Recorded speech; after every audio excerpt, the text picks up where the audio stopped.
வடக்கு கிழக்கு மாகாணங்களில் அதிகமாக இதனைக் காணலாம்.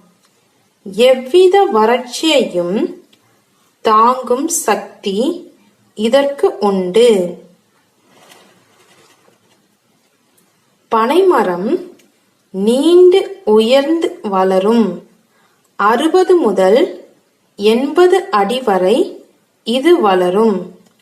இதற்கு கிளைகள் இல்லை.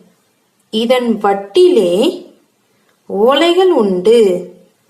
வளர்ந்த பனையின் ஓலைகளுக்கு இடையில் பாளைகள் தோன்றும்.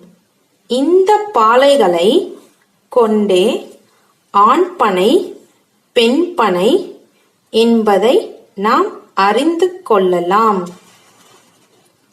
பெண் பனையின்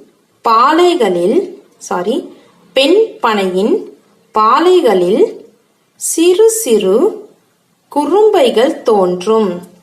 குறும்பை முற்றி பின் நுங்காகும். நுங்கு மிகவும் இனிமையானது. நுங்கு முற்றியதும் பழமாகும்.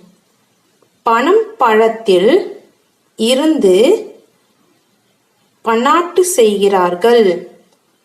பனங்கழியிலிருந்து ஜாம்